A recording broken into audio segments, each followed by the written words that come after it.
Reading with your kids.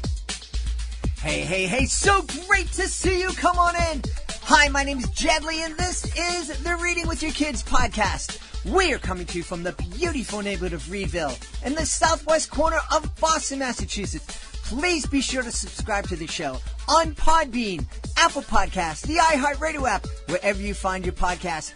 This is a fun episode. Our guests today are Matthew and Steve Murrie. They are here to celebrate their new book, The Screaming Hairy Armadillo, and 76 other animals with weird and wild names. Before we invite Matt and Steve in to talk about all those weird animals, we want to let you know that this episode of the podcast is brought to you by a fearsome animal, a dragon. Bradley's Dragon, to be specific. Bradley's Dragon by Patrick Matthews. It is a Reading with Your Kids certified great read, and we love this book. It is set in a trailer park in Florida. Okay, need I say more? Does that not grab your interest? Set in a trailer park in Florida. You know some really wild things are going to happen. This is a great middle grade fantasy. It was really cool. Our panel of evaluators, they love this book. So many of them told us that they just couldn't put it down. It was so exciting and riveting. Check it out. Be prepared for a whirlwind adventure out there that's full of magic, mystery, and mayhem. It's Bradley's Dragon by Patrick Matthews. It's available on Amazon, and also you can buy it on our website, readingwithyourkids.com. Click on the bookstore page at the top of the website. Joining us right now from Orange County in the beautiful state of California, we're going to be celebrating a great new book called The Screaming Hairy Armadillo, and 76 other animals with weird, wild names. Please welcome to the show, Matt and Steve Murrie. Matt and Steve, how are you? Great. Good, fine.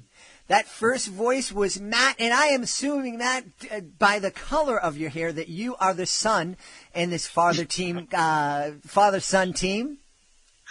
Yeah, we have to check in a lot of days to make sure that's the way it goes. But yeah, most days, that's how we classify, yeah. And Matt, you are the author of the book, and Steve is the illustrator. Did I get that right?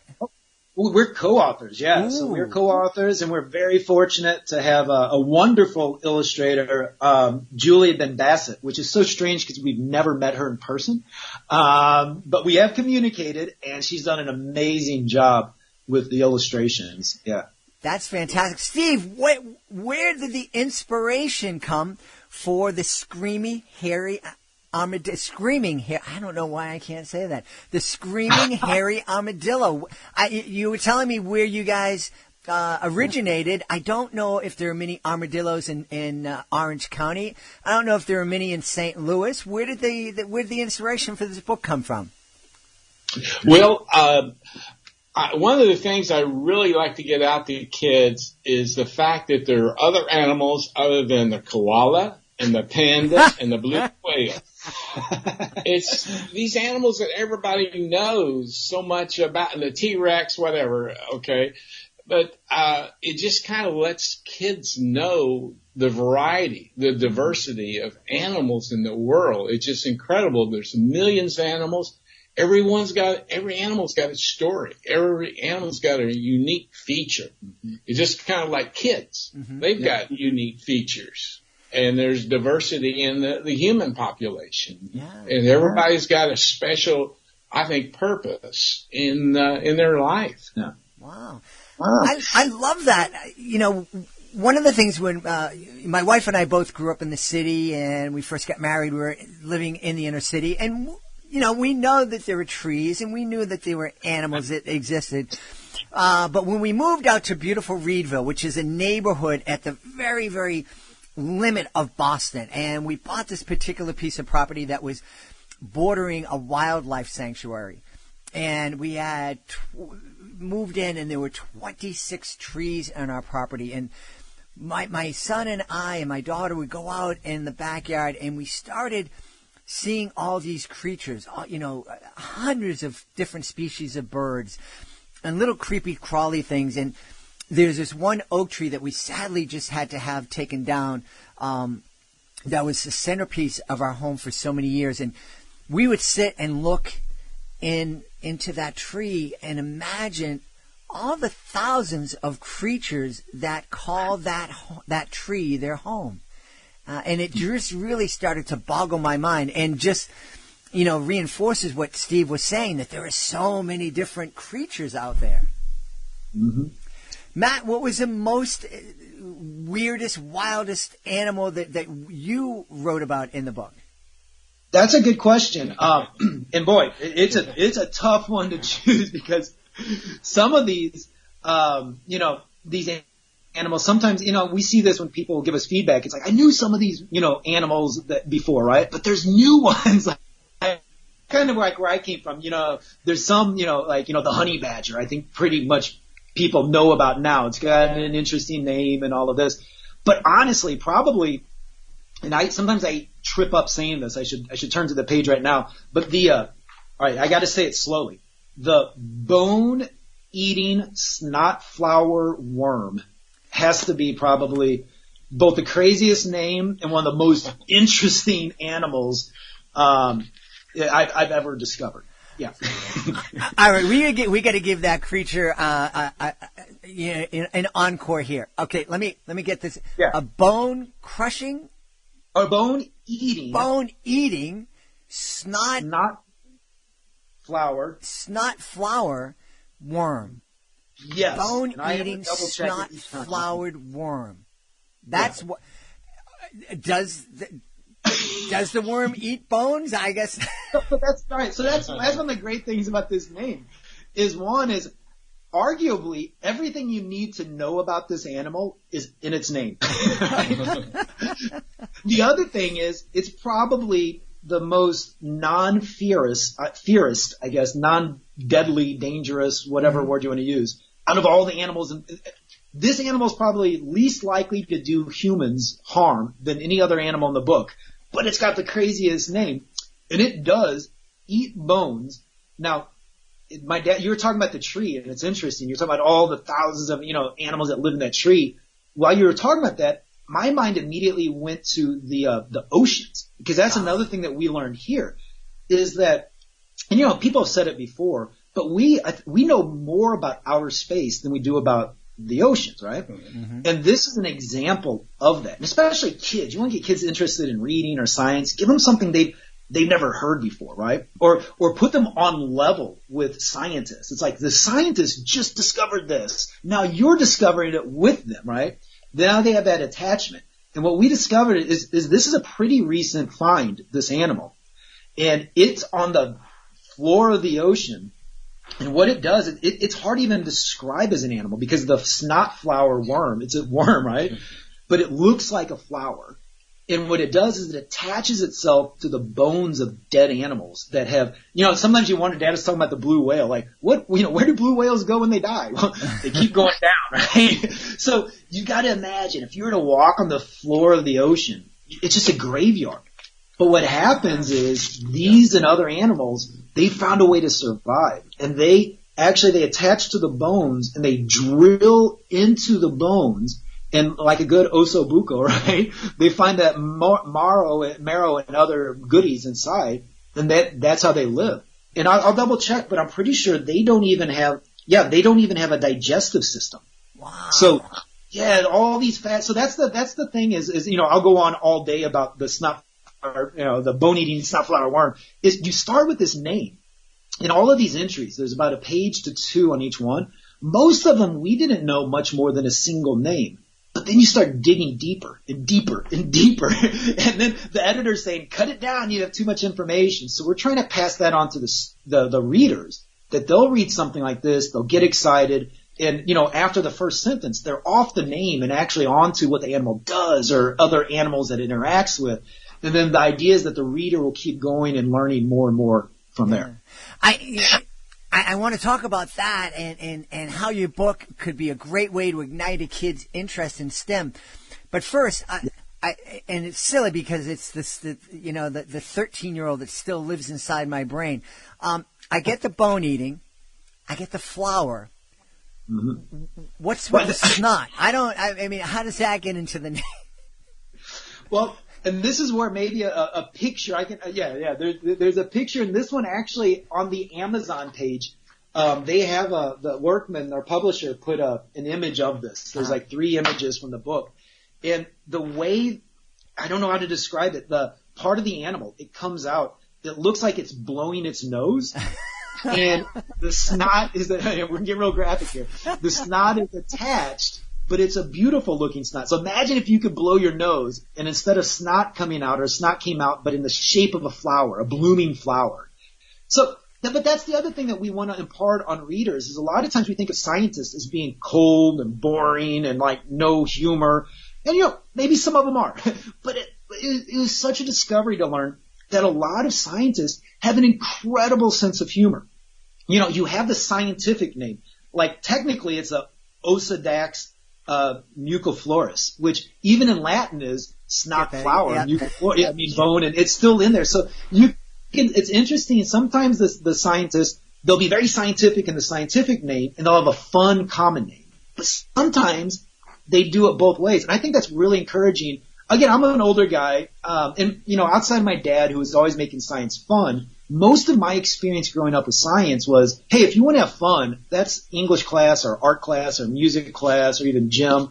Science and math is where we get serious, right?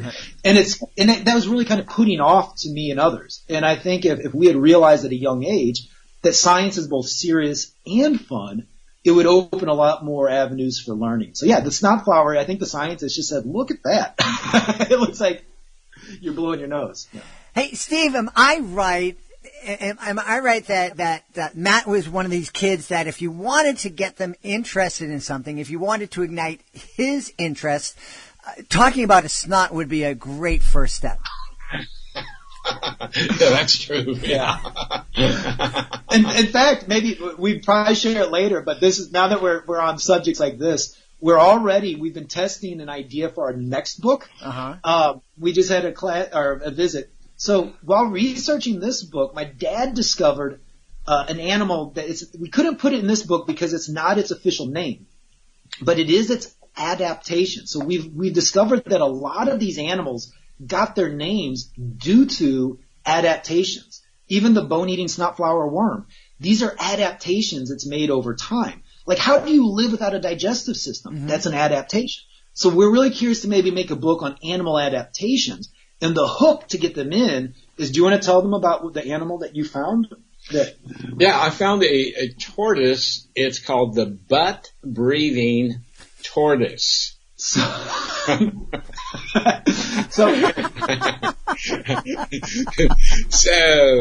it's able to live underwater, stick its butt or cloaca is what a scientific name for it, out of the water, and it can absorb oxygen through that.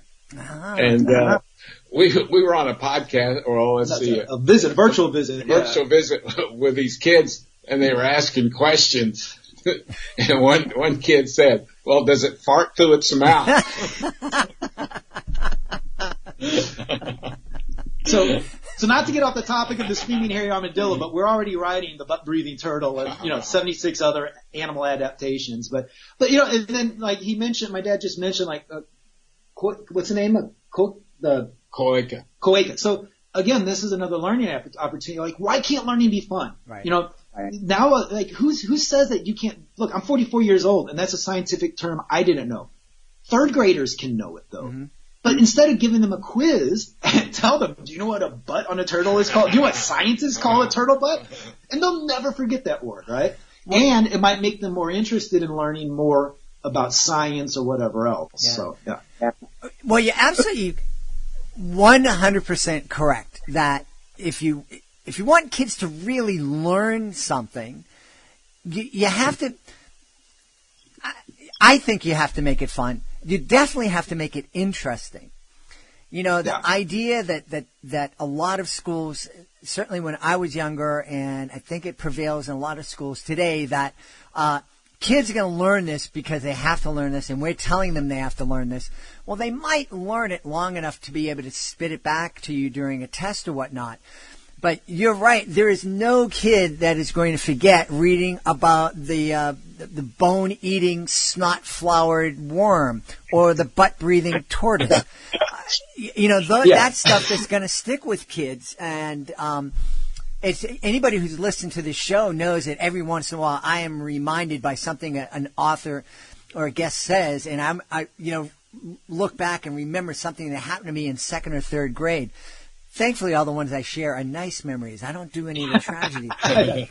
But, and I think one of the things that your book does is that it's a great way for, especially a dad, to sit down and start exploring the STEM fields with either their sons or their daughters. Because dads get that reputation. Dads can, talk about farts and moms can too, but it just seems to become more naturally to dads. And hey, let's read this goofy book that's filled with facts and filled with knowledge, but it's going to make us laugh and giggle. Yeah, that's the idea, and we're excited for it to finally be out there. And, yeah. I'm wondering, Steve, what you mentioned that you're both educators. Was it a lifelong dream to kind of come together and collaborate to write a book? It's interesting you mentioned that. I taught middle school science for about 34 years. And once I got out of teaching, I had a pause and just what am I going to do now? And kind of did all my honeydew jobs. And after 6 months, I kind of reflected on something that happened when I was in one of my earth science classes. I asked the kids how many lightning strikes occur every minute. And these are 8th graders. They said, well, maybe 10, 20, 50 maybe was the highest. Well, I just read in a science book that there are 6,000 lightning strikes a minute. Wow. And that really impressed me. And I felt like I had this God-given ability that, hey, I need to do something with this. You hear every minute on earth there's this bad thing that happens. So many people die of this and so on and so on. So I thought, well, maybe I'll write a book or propose a book that has good things that happen every minute on earth. And Matt had just finished his master's at Columbia University, and he knew about the writing process. He had books on how to write a book proposal, and I floated that by him. And what happened then? Well, you actually even sent the letter to Scholastic, and next thing you know, they're offering, let's turn this into a book. And I always laugh because, I was an English major and I did always dream of writing. I always thought I'd be writing, short stories and novels for adults, to be honest with you. But, after going through the writing process, again, this is over 15 years ago, and just seeing how, tough it is and where opportunities come and go. My dad, I was working as a teacher in Seoul, South Korea at the time. Oh. And so I was in the Peace Corps. So I've taught, most of my background is teaching internationally. So I was in the Peace Corps a couple times. I taught in Korea, and I've taught some in Latin America. And I was abroad, and my dad just said, hey, look, would you be interested in doing this with me?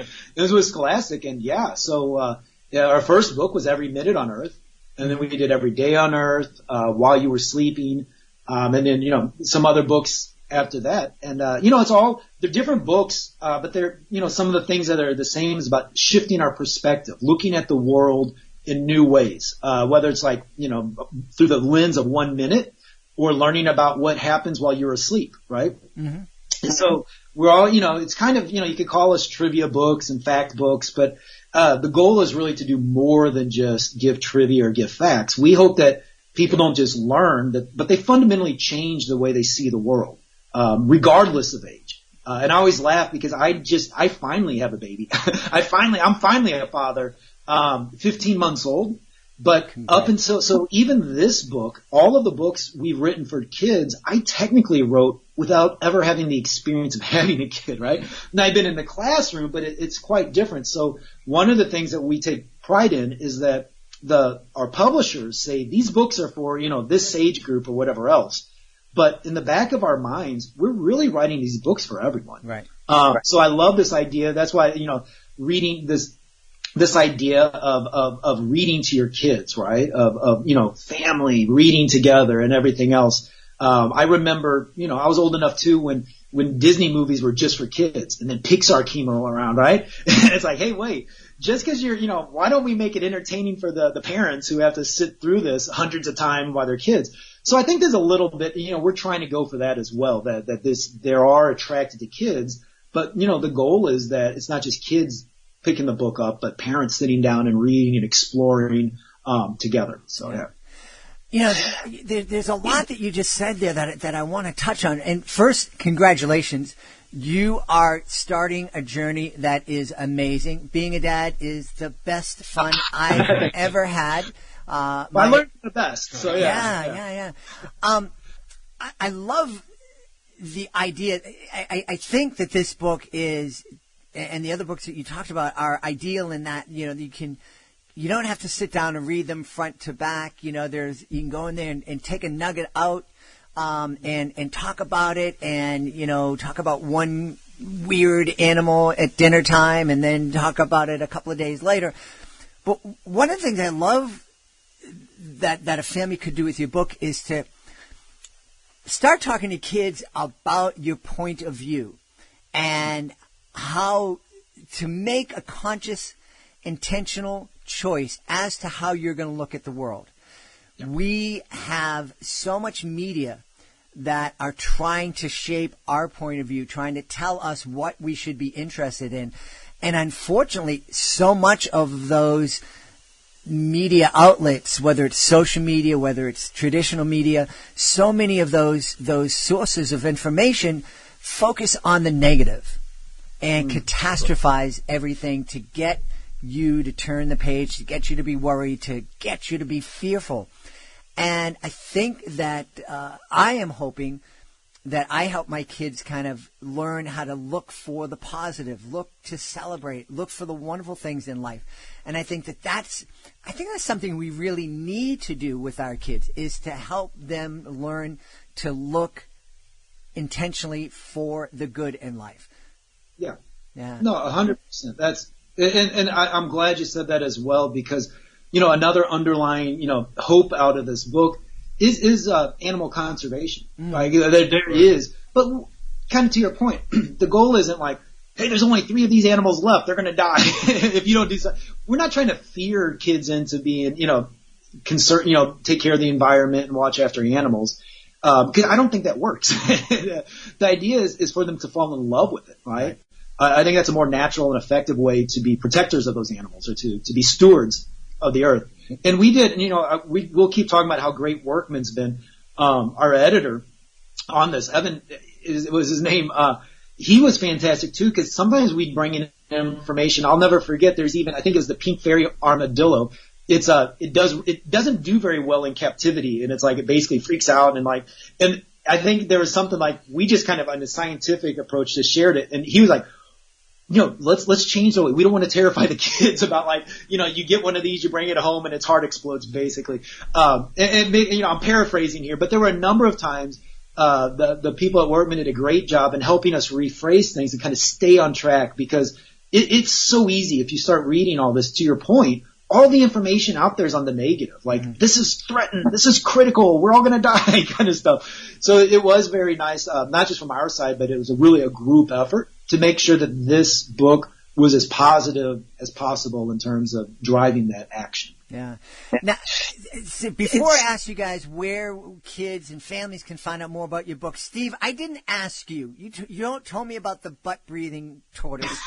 But I didn't ask you what your favorite animal in the Screaming Hairy Armadillo and 76 other animals with weird, wild names is. Okay, well, I'm going to pick one. It's called the Southern Hairy-Nosed Wombat. So we got the hairy in there. We got the nose. Wombat. It's not a bat at all. It's a marsupial. Lives in Australia. And one of the a couple of interesting things about this, instead of having a pouch in the front like a kangaroo, its pouch is in the back. Like because a it's a pack. digger. Fanny pack guy. It digs, so it has to protect its young from the dirt it flings around.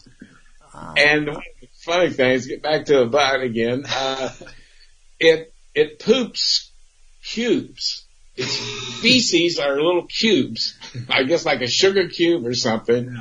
And they think it has something with its intestinal system. It compacts it in a cube.